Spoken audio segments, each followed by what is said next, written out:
back to the KingCast, presented by the King Economics Division of the Social Sciences Department. I'm your host, Frank Roche. This is Season 6, Episode 14, our final episode of the season. With me is Jack Zipper. Jack, we've been together 4 years doing the KingCast, man. How was it for you? I mean, this is kind of like my senior day, so I'm just taking it all in right now. All right, well, I have a proper announcement for Senior Day. Today is when we celebrate the Senior Day of those on the KingCast who contributed to the KingCast. Jack, we had some fun together last season. Now I have to take blame for this, Jack. Last season we kind of bumped along. I was managing a knee injury, and I was really busy with my other job on the weekend, so I kind of botched last season. I think what we do 5 or 6 episodes. Not many, unfortunately. Yeah, I think we were trying to do that quarterly report thing, and so that season was our weakest season, but that's on me. But we had a lot of fun with Lily and Nicole. Remember Lily and Nicole? Yeah. When you first came on as a freshman, quite a different looking man at that time, much more youthful, and you were just sports, strictly sports. Yep. And now I have an economics analyst, I have a financial market guru, and a sports guy. Both, yeah. Jack of all trades, some may say. Good. Well, Jack, it's been a pleasure for sure to do this with you. I'm going to enjoy having my Sundays off again. But I do like lazy Sunday mornings, sleeping, That is true. not having to worry about anything, not have to deal with economic data or financial markets. So I'll be looking forward to that. And who knows if we get into season 7. So far, maybe Griffin will stay with me. We'll see how that develops. But Jack, thank you for joining us on the KingCast all these years. It's been a blast. Yeah, it's been an honor to be on here. We got some increasing views this year. I don't know if you've checked the views on YouTube, Jack, but we did a little better this year than we have been in the past. So not too bad. All right, Jack, let's go ahead and finish off our final season together. Episode 14. Jack, you're going to talk about jobs today. I have a little primer for the coming election in 2024. This will be our last time speaking to the community. When I come back, it'll be early voting will already be underway, and we'll just be a couple months away from another most important election in our history. Mm-hmm. All right, Jack, on Friday, as always, if it's the first Friday that's not literally the first day of the month, that means it's employment situation report time. My favorite data point, the most important data point on the planet, in my estimation. Jack, what did the Bureau of Labor Statistics say about jobs for April? Yeah, so total non-farm payroll employment increased by 175,000 jobs in April, and the unemployment rate changed little at 3.9%, the U.S. Bureau of Labor Statistics reported on Friday. Job gains occurred in healthcare, in social assistance, and in transportation and warehousing. Both the unemployment rate at 3.9% and the number of unemployed people at 6.5 million changed little in April. The unemployment rate has remained in a narrow range of 3.7% to 3.9% since August of 2023. The labor force participation rate held at 62.7% in April, and the employment population ratio was little changed at 60.2%. These measures have showed little change over the year. Healthcare added 56,000 jobs in April, in line with the average monthly gain of 63,000 jobs over the prior 12 months.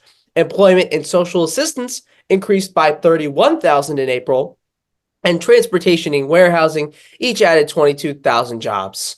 In April, average hourly earnings for all employees on private non-farm payrolls increased by 7 cents or 0.2% to $34.75. Over the past 12 months, average hourly earnings have increased by 3.9%. In April, the average work week for all employees on private non-farm payrolls edged down by around 1/10 of an hour to 34.3 hours. All right, Jack, wonderful report as always. Important to track the labor market for the largest economy on the planet. Jack, I want to step in just a little bit because it's our last show. When we come back, you'll be in college. I will be back in the classroom teaching AP Economics in September. In less than 5 months, early voting will begin for the 2024 election cycle.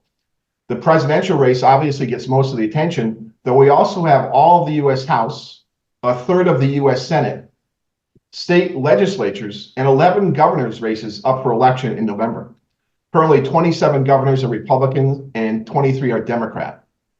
Voter integrity remains an issue for both parties, and social media censorship remains a concern. Neither party seems terribly excited by their candidates, 77-year-old Donald Trump and 81-year-old Joe Biden, As a conservative, I tend to vote Republican. I'm not a huge fan of Donald Trump, so I'm not really excited, but I'll make my choice between the lesser of two evils, I guess is what we always kind of talk about. There are still lots of shoes to drop in the election cycle, not least of which, of course, is the outcomes of Trump's legal challenges, his vice presidential pick. We have Ukraine, Russia, we have the Middle East, we have the protests here across America and the college campuses, we have China to worry about, we have the performance of the US economy and inflation that remains concerns, and of course, any Fed actions on interest rates between now and November. The issues, the main party planks for each party seem to have been established. Democrats are going to run on abortion, Biden's 4 key legislative actions, the American Rescue Plan, the infrastructure bill, the Inflation Reduction Act, which was not an Inflation Reduction Act, it was really just a Green New Deal, and the CHIPS Act to reshore chip manufacturing into the US, and democracy is at risk if Trump is reelected. Republicans will run on Biden's health, inflation, the weaponization of the Department of Justice, the failure of Bidenomics, immigration and the border, and Biden's foreign policy. Those seems to be the main themes for both parties. Abortion is a vulnerability for Republicans, as we saw in the midterms. Immigration and inflation are vulnerabilities for Democrats. It's going to get messy, so strap in. All right, Jack, those are our hot topics for today, our last hot topics together. Everything today will be our last together, Jack. My heart is breaking. Jack, let's do our last King Sports update. Thanks, Mr. Roche. It was a big week for King Sports with the regular season winding down and the postseason imminent. King varsity girls lacrosse earned a big 15-7 road win over Worcester, meaning they are tied for the lead in the Housatonic Valley League standings with the Williams School Blues. Boys varsity lacrosse had their senior day on Friday, with the senior Vikings leading the way to defeat Hamden Hall 15-5 and retain their position on top of the FAA standings. Boys tennis grabbed a win over Hamden Hall 6-1 on Wednesday, and King girls softball and baseball stay red hot. Let's go Vikings. Yes, let's go Vikings. We've had a great full year sports season, right? Our fall sports were great, our winter sports were strong, and our spring sports were strong. Jack, you think back, you watch this carefully. Is this one of our best sports seasons in your 4 years? We are certainly in a pretty blessed era, I feel like, for King Sports. Obviously, our big marquee football program isn't doing well, but when I watch basketball or our great hockey team, those two winter sports, they were really strong this year. Yeah. And also, our lacrosse teams are just doing so well. Yeah. So, I mean, and don't forget our volleyball team. Yeah, and our volleyball team continues to stay dominant in the fall. I mean, there's just don't forget the King Crew team, obviously. Field hockey did great.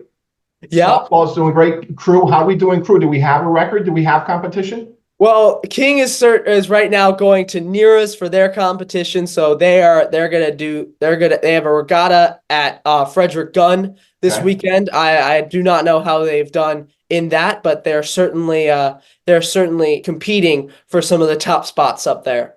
Good. So it's been a good season for us. And just briefly, Griffin's not with us today. We miss Griffin, of course. Too bad he couldn't join us. Just a couple things on our keeping up with the King community. We had a wonderful multicultural food fair. Jack, did you go over to the lower school? Unfortunately, I was in Chicago at that time, so I was not able to. So we had that yearly thing, always fun. The chairman of our board, Mi Sun, brought out some beautiful Korean barbecue with rice that was just spectacular, and it was a very busy little kiosk there. So that's always fun. Also, we have coming up this week, I believe we have the science fair for the high school. Tuesday, May 7th from 5:30 to 7:30 p.m. in the upper school gymnasium. It's such a wonderful work in the advanced science program for independent research and engineering, Aspire. So if you have the opportunity to join us there, please do so. All right, a little bit on King things, the best we can in the absence of our main guy, Griffin Jew. All right, Jack, let's do some Viking helmet stuff together. The little lunch review for last week and a preview of this coming week. As always, want to start out with a little thanks to the Flick team. They do a wonderful job for us. They work really hard for us. They feed us well. They take care of us nicely with polite smiles. We want to remember now we're offering free waffles at the breakfast bar. Started a couple weeks ago. Make your own waffle. So get involved in that. Also want to remind you, please don't throw away your plates. Just the food and the trash, not the plates or the silverware. No food outside the cafeteria. So keep that in mind to help Flick run their cafeteria as efficiently and cleanly as possible. All right, Jack, did you eat on campus this week? I did not eat Monday, Tuesday, or Wednesday. I didn't have any of those meals. Yes. Monday was breakfast for lunch with a vegan split pea soup. I'm not a huge fan of breakfast for lunch because I'm not an eggs guy, I'm not a waffle guy, but I do love the breakfast potatoes and the sausage patties. So I had those and then went on to some little pasta stuff. So I'll give a breakfast for lunch. I give that 3 Viking helmets. Do you remember breakfast for lunch, Jack? You ever have it? Well, I've never actually had breakfast Okay. for lunch because I'm allergic to eggs. Oh, okay. Well, that's important. Yeah, so I'm just gonna give it a 1 Viking helmet out of Okay, spite. good. For Yeah, lack there of you go. knowledge. For lack of Yes. knowledge. Okay, I think that's fair. I don't think they get angry at us for that. Tuesday was chicken pot pie with baked cheese and macaroni. Soup was a pasta fagioli. Not a fan of chicken pot pie. I don't like soft, mushy crusts. I did have chicken that day. Not a fan of the baked cheese, so I didn't have this lunch. Out of respect for Flick and their team, I'll go with a 3 Viking helmets because it seemed popular. The lines were long. Yeah, I always like the macaroni and cheese, so I'm gonna give that a 4. I mean, it's a very solid meal. Okay, good. Wednesday, Jack, was pizza day. I hope my face isn't frowning too much with a cream of tomato soup. I do like that combination, cream of tomato soup with a pizza day. But I'll tell you what, this is 1 or 2 Viking helmets. Yeah, I know you're not a huge fan of the pizza. I'm not, but I do like the soup, so the soup will get 3 Viking helmets. Okay. All right, Thursday was red curry chicken with baked falafel and basmati rice. The soup was a quinoa vegetable soup. I was loving this, Jack. Chicken and rice of any kind is always on the top of my list. I tried the falafels. They were very nice. I'll give this a 4 out of 5 Viking helmets overall. And the chicken curry itself was a 5 out of 5 Viking helmets. I mean, this was 5 out of 5. I thought the falafel was excellent and really surprised me. We don't often have falafel, right? No, I don't have falafel often. Yeah, it was very good. All right, and then Friday we had the 3 cheese quesadilla and tacos with black bean sofrito. The soup was a chicken green chili. Cheese tacos, not on my list. Did not have this. I'll give it 2 Viking helmets just to be nice, just to participate. Yeah, I thought this was another very great meal. I thought that this was just certainly, I think especially the tacos, they had some great Braves beef and chopped chicken. So Yeah. I really like that. So I'm going to give that a 5. Jack, I have a problem with the texture of the pulled pork, pulled chicken. I don't like that stringy texture. Anyway, it was very popular. The lines were very long for that. All right, that's for last week. And now let's have a preview of this week. It's AP week, Jack. How many you have this week? This week I have 3. Next week I have 3. Okay, so you're a busy guy for a couple more weeks. All right, we need brain food this week, right? It's AP week. So some of our most popular AP classes test this week: Comp Gov, Psychology, Micro Macroeconomics, and APUSH. So we need our brain food this week. Let's hope for some good lunches. We start out Monday with the barbecue chicken thighs with mashed potatoes and corn. Soup is a spring vegetable. I like the start of this week for brain food. I'm all over this dish. I wish it was with rice. I know it's sad. Yeah, I think that's another very good meal, and I'm very excited to have it. And I couldn't be more excited for Tuesday's lunch, Jack. We haven't had this very often through the year, but this is going to be very important for AP in brain food, and that is hot dogs with onion rings on Tuesday. The soup is a cream of broccoli. I'm going to rate this right now, Jack, before I have it. I'm giving it 7 out of 5 Viking helmets. All right, I might have a little bit of a lower. I thought 5 is a reasonable one for this. But I do like the hot dogs. Yes. Good. And I hope the onion rings are nice. I'm looking forward to that. Wednesday, fried catfish with rosemary garlic, potato wedges, soup is a vegetarian chili, and a special treat on Wednesday, Jack, ice cream on the Action Station. I will not have the catfish. I don't eat seafood. I will have the potato wedges, and I will enjoy some ice cream. Mm-hmm. What do you think? Yeah, I'm allergic to fish. So is that shellfish and all fish? Not shellfish, actually. It's a little bit weird, but I will not be having this. Okay. Thursday, another good one for brain food. Thursday, General Tso's chicken with jasmine rice and vegetable lo mein. Soup is hot and sour soup. I'll be all over this, Jack. They usually do a nice job. This is right up there with sweet and sour chicken for me. So I'll rate this again 5 out of 5 Viking helmets before I eat it. I mean, I totally agree with you. This is just a classic king meal, and it just always happens to taste good wherever you go. So good. And Friday, finishing off the first AP week for our AP students, we get some grilled cheese with bacon with coleslaw and beans. Soup is a cream of tomato. I will not have this. Again, cheese. I'll probably have a BLT on that day. I'll do my little hack of buying bacon in the morning and making a sandwich at lunch. But I know people will love this. Yeah, I might go bringing lunch today. All right, Jack, that's our lunch reviews and previews for the last time for season 6. Jack, as always, we get into the most important part of the show, economic data and financial market responses. We're going a little long today, Jack. Sorry, I can't stop talking, but we'll get through this relatively quick and get out of here.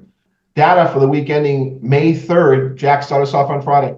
So on Friday, we had the April employment situation report where we had non-farm payrolls were up 175,000 versus 315,000 in March. Average hourly earnings were up 0.2% versus 0.3% in March. Year over year, up 3.9%. Average weekly hours was little changed at 34.4. U3 unemployment rate was 3.9% versus 3.8% in March. The U6 unemployment rate, the broadest measure of unemployment, was 7.4% versus 7.3% in March. We also had the April ISM non-manufacturing purchasing managers index, which was 49.4 versus 51.4 in March, and below 50 is contractionary.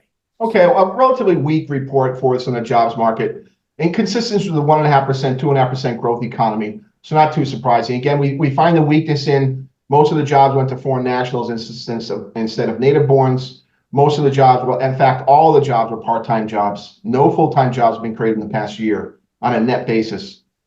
And we also found that the sector of the jobs and the pay for these jobs relatively weak and not sustainable. So a good report, just not a great report. On Thursday, as always, we had initial unemployment claims for the week ending April 27th, 208,000 versus 213,000 the prior week. This data is meaningless. Something's wrong with this data. March international trade balance in goods and services was a deficit of $69.4 billion versus $69.5 billion in February, on pace for a $900 billion trade deficit goods and services for 2024. Q1 unit labor costs up 4.7% versus up 0.4% in Q4, so a big boost there. Q1 non-farm productivity up 0.3% versus up 3.5% in Q4. Those two things went in opposite directions and are not helpful. In March, factory orders were up 1.6% versus up 1.2% in February. Good news, 2 months in a row for factory orders in manufacturing. Well, on Wednesday, we had NBA mortgage applications for the week ending April 27th, down 2.3% versus down 2.7% in the prior week. We had the April ADP employment report, net job growth of 192,000 versus 208,000 in March. We had the March construction spending down 0.2% versus down 0.3% in February. We had the April ISM manufacturing purchasing managers index, 49.2 versus 50.3 in March, below 50 is contractionary. And we had the Federal Reserve's FOMC interest rate decision, which left the federal funds rate unchanged as expected at 5.25 to 5.5%. And in their statement, Jack, on Wednesday was a bit of a hawkish statement, emphasizing the need to get inflation even lower before they begin to lower rates. But Chair Powell once again gave a gift to the stock market by slowing down the sale of their bonds they have in their portfolio. And so that gave a signal to the market to buy bonds, which reduces interest rates, and buy stocks. So a little giveaway to the markets there, as always. On Tuesday, we had the April Chicago Purchasing Managers Index, 37.9 versus 41.4 in March. Below 50 is contractionary. And we had the April Conference Board Consumer Confidence Index, 97 versus 103.1 in March. These confidence indicators are reversing. They've been gaining for most of the end of 2023, but they're reversing lower now in 2024. Jack, what about Monday? Well, on Monday, we had no data. Okay. Jack, this week of May 6th, we have no data on Monday. No data on Tuesday either. On Wednesday, as always, mortgage applications for the week ending May 4th.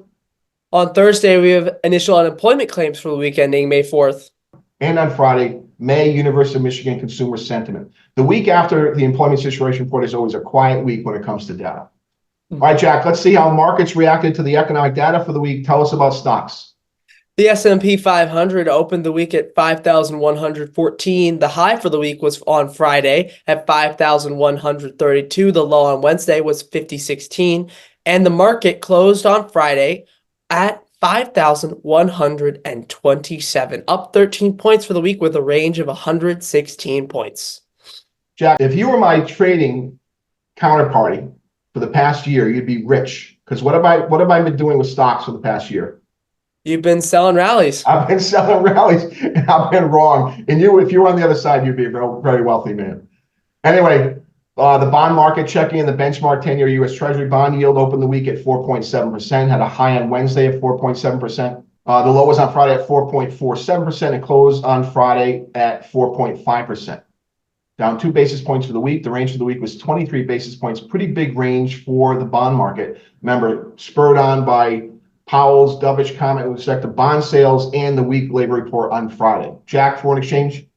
The ICE US dollar index opened the week at 106.09. The high was on Tuesday at 106.26. The low was on Friday at 104.79 and closed on Friday at 105.08, down 100 points for the week. The range for the week was 147 points. We'll finish off with commodities. The Dow Jones Commodities Index opened the week at 1,036.64. Was also the high for the week. The low was on Wednesday at 1,005 and closed the week at 1,017.75, down 19 points in the week with a range of 31 points.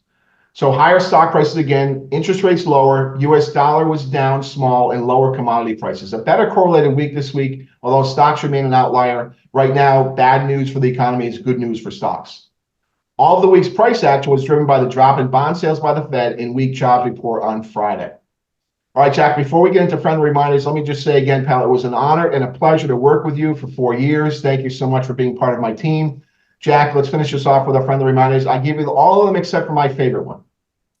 Do your reading, do your homework, come to class prepared, use your blinker when making turns or switching lanes, stop sign means stop, and no texting while driving. Always try to buy American. Jack, I will be in the classroom, room 321 in September. Where will you be, Jack?